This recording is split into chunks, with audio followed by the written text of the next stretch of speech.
అందరికీ నమస్కారం అండి. నేను మీ డాక్టర్ రాంప్రసాద్‌ని. మా ఆర్థోపెడిక్ ఓపీడీలో కనీసం ఒక పావు వంతు శాతం పేషెంట్స్‌కి అంటే 25% ఆఫ్ పేషెంట్స్‌కి నడవటానికి ఒక సహాయం అంటే వాకింగ్ ఎయిడ్ గానీ, వాకింగ్ సపోర్ట్ కానీ అంటాం దీన్ని ఇంగ్లీష్‌లో. ఇది ప్రిస్క్రైబ్ చేయడం జరుగుతుందండి. ఏంటంటే కొంతమందికి సర్జరీకి ముందే అడ్వైస్ చేస్తూ ఉంటాము. కొంతమందికి సర్జరీస్ అయిన తర్వాత అడ్వైస్ చేస్తూ ఉంటాం. కాకపోతే చాలామంది పేషెంట్స్‌కి రకరకాల డౌట్స్ ఉంటాయి. మాకు అసలు వాకింగ్ సపోర్ట్ అనేది ఎందుకు కావాలి? దీన్ని కరెక్ట్‌గా ఎంచుకోవటం ఎట్లాగా? అండ్ దీన్ని వాడటం ఎట్లాగా? ఇలా రకరకాల డౌట్స్ ఉంటాయి. సో, ఇవాళ ఈ యూట్యూబ్ వీడియోలో ఈ వాకింగ్ ఎయిడ్ ఆర్ సపోర్ట్ గురించి మమ్మల్ని కామన్‌గా అడిగే డౌట్స్ ఏంటి? దాని క్లారిఫికేషన్స్ ఏంటి? అనే దాని గురించి పూర్తి వివరాలను చూద్దామండి. ఫస్ట్ క్వెషన్ కామన్‌గా అడిగేది అసలు ఈ వాకింగ్ ఎయిడ్ ఆర్ సపోర్ట్ అనేది ఎవరికి వాడతారు? ఎవరికి అవసరము? ఎందుకు వాడతారు? దీనికి చెప్తానండి. సైంటిఫికల్లీ ఏంటంటే వాకింగ్ సపోర్ట్ అనేది ఎవరికి అవసరం అంటే న్యూరలాజికల్ ప్రాబ్లమ్స్ అంటే నరాల బలహీనత. అంటే కొంతమందిలో ఏంటంటే ఒక సెన్సరీ సపోర్ట్ అనేది బ్రెయిన్‌కి సరిగ్గా వెళ్ళదండి. అంటే వాళ్ళు ఇంబ్యాలెన్స్ ఫీల్ అవుతూ ఉంటారు. అంటే ఊగుతూ ఉంటారు. వాళ్ళకి బ్యాలెన్స్ అనేది కరెక్ట్‌గా లేకపోతే. ఇది మెయిన్‌లీ న్యూరలాజికల్ అంటే నరాల బలహీనత న్యూరలాజిక్ పేషెంట్స్‌కి వస్తూ ఉంటది. అండ్ ఆర్థోపెడిక్ పేషెంట్స్‌కి వస్తే గనక కొంతమందిలో మజిల్స్ వీక్‌గా ఉంటాయి. అంటే అది సర్జరీస్ అయిన తర్వాత జనరల్‌గా మేము నోటీస్ చేస్తూ ఉంటాం. కొన్ని ప్రాబ్లమ్స్‌లో ఏంటంటే సర్జరీకి ముందే మజిల్ వీక్‌నెస్ కనుక బాగా సిగ్నిఫికెంట్‌గా ఉండి, గణనీయంగా ఉండి, వాళ్ళు నడవలేని పరిస్థితి ఉంటే గనక ఏదైనా వాకింగ్ సపోర్ట్‌తోనే మీరు నడవండి అని చెప్పి అడ్వైస్ చేస్తూ ఉంటాం. అండ్ కొన్ని బోన్ అండ్ జాయింట్ అంటే ఎముకలు, కీళ్ళు ఆపరేషన్లు అయిన తర్వాత మజిల్స్ అనేవి వీక్ అవుతాయి. అండ్ ఆ జరిగిన ఆపరేషన్ వల్ల బోన్స్, జాయింట్స్ అనేవి కూడా వీక్‌గా ఉంటాయి కాబట్టి వాటిని కొంచెం కాపాడటానికి, ప్రొటెక్ట్ చేయడానికి ఈ వాకింగ్ సపోర్ట్స్ అనేవి మేము అడ్వైస్ చేస్తూ ఉంటాం. అండ్ సెకండ్ క్వెషను ఈ వాకింగ్ సపోర్ట్స్‌లో ఎన్ని రకాలుంటాయి? అండ్ ఏ విధంగా ఒక పేషెంట్‌కి ఈ వాకింగ్ సపోర్ట్ అయితే కరెక్టు అని చెప్పి డిసైడ్ చేస్తారు? ఇది చాలామంది అడుగుతారు. జనరల్లీ ఈ వాకింగ్ సపోర్ట్స్‌లో ఏంటంటే బ్రాడ్‌గా ఏంటంటే ఒక 3 వెరైటీస్ ఉంటాయండి. ఫస్ట్‌ది క్రచెస్ అంటే ఇక్కడ మనం చంకలో సపోర్ట్ పెట్టి ఇలాగ కింద నేల మీద ఒక 2 ప్రాంగ్స్‌తో అంటే 2 సపోర్ట్స్‌తో నడుస్తూ ఉంటాం.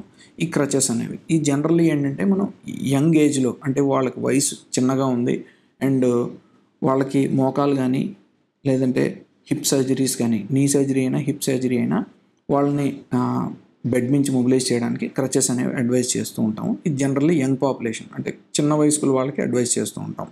అండ్ ఇంకా సెకండ్ కామన్ ఏంటంటే ఒక డబల్ సపోర్ట్ ఉండి అంటే దీన్ని ఏంటంటే వాకర్ అంటాం. వాకర్ సపోర్ట్ దీనికి ఏంటంటే జనరల్లీ 4 కోళ్ళు ఉంటాయండి. 4 ప్రాంగ్డ్ సపోర్టు. ఇది 2 వైపులు మనం చేతులతో పట్టుకొని మన బాడీని కదిలించి నడుస్తూ ఉండాలి. అంటే లెగ్స్ మీద. సో ఇదేంటంటే డబల్ సైడ్ సపోర్టు. ఇది జనరల్లీ ఏంటంటే 4 ప్రాంగ్స్ కింద 4 కోళ్ళు ఉండి రావచ్చు. లేదంటే ఒకవైపు వీల్స్ ఉండొచ్చు. లేదంటే 4 వీల్స్ కూడా ఉంటాయి. సో అది వీల్స్ ఉంటది. వీల్స్ లేకుండా కూడా ఉంటది. అండ్ ఇదొక టైపు. అండ్ ఇంకా మూడో రకం ఏంటంటే సింగిల్ ప్రాంగ్ సపోర్ట్. అంటే ఇది చాలా కామన్‌గా ఉపయోగిస్తాము. ఇది స్టిక్ మాదిరి ఉంటదండి. ఆ స్టిక్ కింద ఒక సింగిల్ ప్రాంగ్ ఉండొచ్చు. లేదంటే 3 కోళ్ళు ఉండి ఒక సింగిల్ సపోర్ట్ కిందన ఉండొచ్చు. సో ఈ మూడిట్లో మీరు ఒక పేషెంట్‌కి ఏ విధంగా డిసైడ్ చేస్తారు? ఇది కరెక్టు అని చెప్పి. దానికో సింపుల్ ట్రిక్ ఉందండి. ఒక పేషెంట్ కనుక మంచం నుంచి పడుకొని ఉన్నారు. లెగిసి కూర్చున్నారు.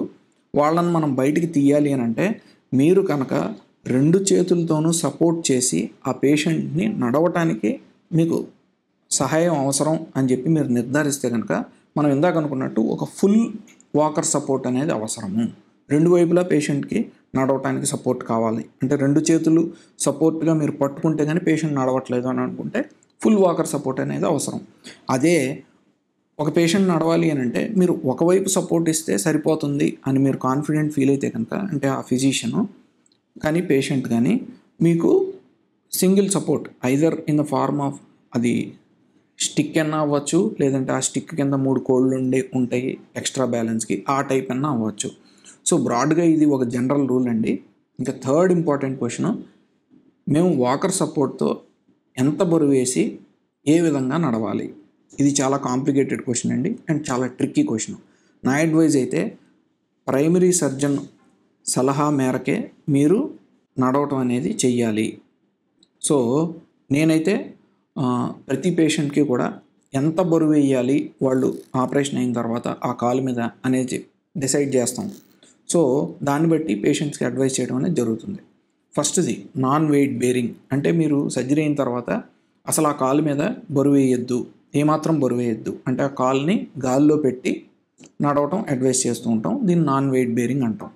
అండ్ సెకండ్ది టో టచ్ వెయిట్ బేరింగ్, అంటే ఆ పాదాన్ని కొంచెం జస్ట్ ఆ పాదం యొక్క టోస్ని ఇలాగా భూమి మీద ఆనిచ్చి మీరు వాకర్ సపోర్ట్తో నడవమని అడ్వైస్ చేస్తూ ఉంటాం. దీన్ని టో టచ్ వెయిట్ బేరింగ్ అంటాం.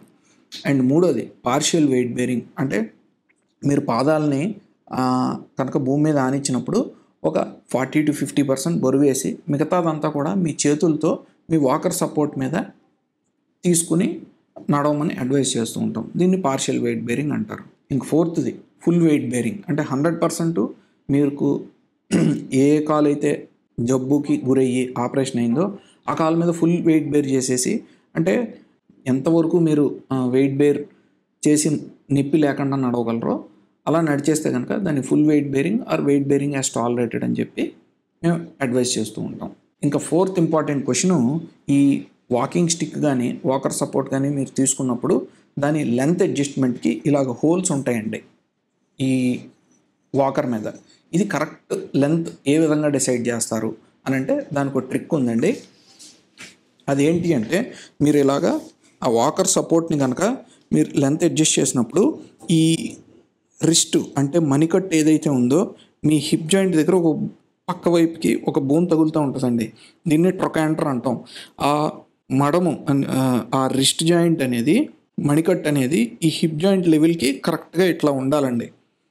సో అది correct length of your walking stick అనమాట. అండ్ మనం ఆ స్టిక్ని కింద భూమి మీద కానిచ్చినప్పుడు ఈ ఎల్బో అంటే ఈ మోచెయ్యి అనేది ఫుల్గా స్ట్రైట్గా కాకుండా ఇలాగా ఒక 20 to 30 degrees ఫ్లెక్షన్ అనేది కరెక్ట్గా రావాలి.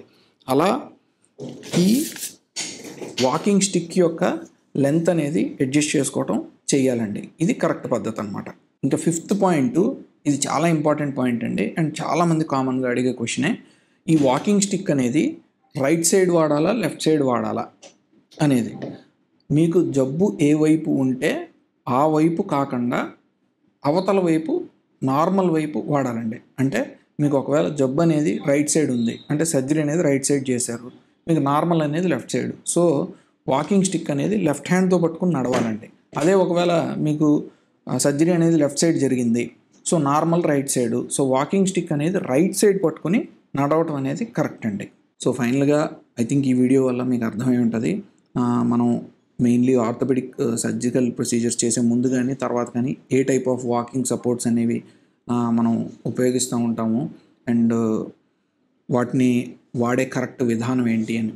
కాకపోతే ఒక్క పాయింట్ గుర్తుపెట్టుకోవాలండి, ఈ వాకింగ్ ఎయిడ్స్ యొక్క ప్రిస్క్రిప్షన్ అనేది మీ ప్రైమరీ ఆర్థోపెడిక్ సర్జన్తో డిస్కస్ చేసిన తర్వాత మాత్రమే ఫైనల్ డెసిషన్ అనేది తీసుకోండి. So thank you for watching our video. మరో మెడికల్ టాపిక్ పైన నెక్స్ట్ వీడియోలో కలుద్దాం. అంటిల్ దెన్ బై మీ డాక్టర్ రామ్ ప్రసాద్.